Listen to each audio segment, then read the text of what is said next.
Now I get the super cool job of checking on this new aquarium that we've installed and adding some new fish. So this tank is at Rise and Shine Summer Hill, which is a pretty cool new business that they're setting up, and this fish tank is going to look awesome pretty soon.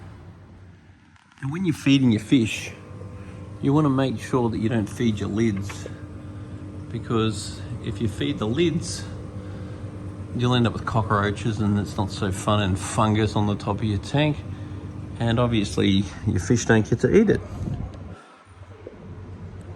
It's very normal when you install a new tank, the fish are just going to hide, particularly when you don't have too many fish, because in the wild, if fish don't have other fish around, it means danger. So at the moment, this is amazing rock with lots of holes in it, and the fish are just going to hide underneath the holes, and you're not even going to see them.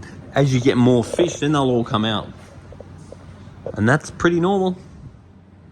So at the moment, there's some electric yellows and various things in this tank, and they've been in here for a couple of weeks, just jetting around, hiding in the bottom.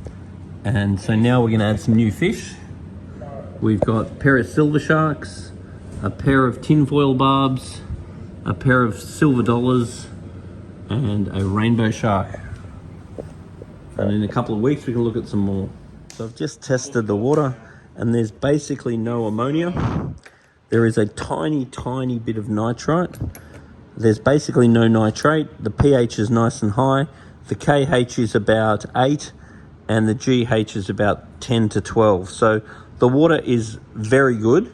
Now, the thing that would not hurt, but is not heaps important, would be if every day a bit of extra water ager could go in. The reason why we might put a little bit of water ager in is that it will help to detoxify the nitrite. But even if you didn't do that, I'm not too worried, because the level is not actually too high. And what's happening at the moment is good bacteria will be growing in the filter. So at the moment, there's a little bit of fish wandering around in the tank, and that's going to grow a little bit of bacteria in the filter. Now we're adding a little bit more fish, and that's going to grow a little bit more bacteria in the filter. Now, what we don't want to do at this stage is feed much, because there's a tiny bit of nitrite in the water. It would be better actually not to set up the auto feeder, because it would be good to go maybe a week with no food. And the reason why I would want to go a week with no food is that will give the nitrite a little bit of time to get down. It'll give the new fish a little bit of a chance to settle in. Every time you get new fish, it's very good to not feed for the first couple of days to let the tank biologically stabilize.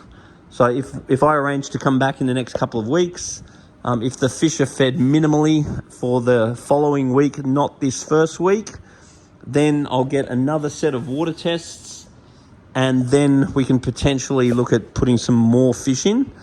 And there has been a request for some larger fish, so we need to make sure that maybe something like mono angels or something that is going to be a little bit larger but have a small mouth. Because what the problem with fish are is if you go introducing larger fish to a tank, their bio load is way larger, which means you can't have as many. And also larger fish have got their own temperaments and personalities, so therefore they're less likely to get along. When you put little fish in, they don't know any different to each other, and they tend to get along a lot better. Whereas bigger fish, you tend to be dealing with personalities a lot more than larger fish. So it's much safer to go with smaller fish. The next thing we're going to be aware of is over time, you're going to start getting algae. So keeping these lights off as often as possible is going to be our friend.